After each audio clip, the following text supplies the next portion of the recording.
you invested in like a highly speculative penny stock or a stock that was trending on social media because, I don't know, Nancy Pelosi invested in it or something like that, and maybe it worked against you or didn't go up fast enough or enough where you thought like you'd retire tomorrow, here's what you can do.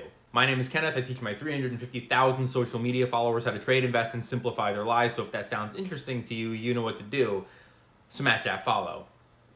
Hey, thanks. The problem with social media, especially when it comes to finance, is these ideas are getting thrown out there very rapidly. Buy this, buy that. Did you see what Pelosi did? Did you see what this politician did? This Republican, this Democrat? Did you see what this billionaire did? Oh, and everyone reacts thinking that like they're gonna get really rich really fast. In most cases, politicians especially, they have 45 days to disclose their trade.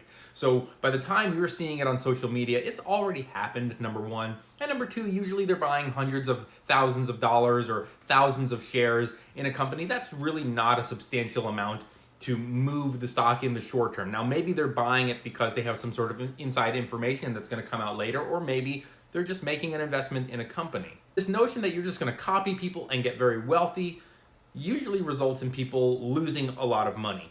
Now, I think you might all know what I'm talking about here. We're talking about SoundHound, which a few weeks ago, we found out that NVIDIA made a $3.6-ish million investment in SoundHound stock. Now, this is interesting to me because NVIDIA is a $2 trillion corporation and SoundHound is a $2 billion corporation. And NVIDIA has billions in cash, enough money that they could have just purchased SoundHound outright if they really wanted to. And yet they didn't. They instead took the most minuscule investment. $3.6 million for NVIDIA is nothing.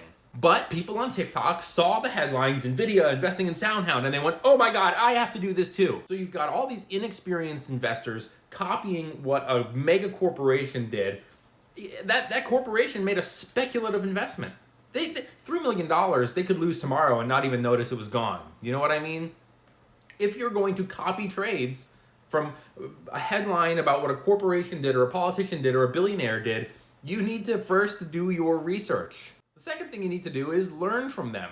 NVIDIA only put in what they were willing to lose. You should do the same, especially when it comes to high-risk companies like a SoundHound or a Lucid or anything in that sector that is unproven, relatively new, speculative, high-risk, whatever. You get the idea. Only put in what you're willing to lose. And the next thing is, unfortunately, sometimes this is just a hard lesson to learn. And my hope would be that it doesn't discourage you from investing in the future. Instead, what I hope is it's a learning experience. Some people like to call it paying your tuition to Wall Street University, whatever you want to call it. You put in $10,000 and you lost 90%.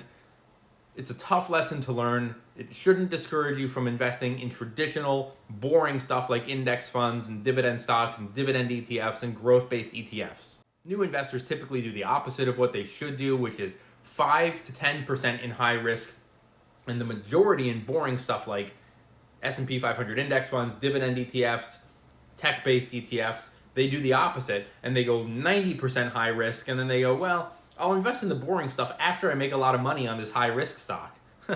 Don't do that. What you should do is hit that follow.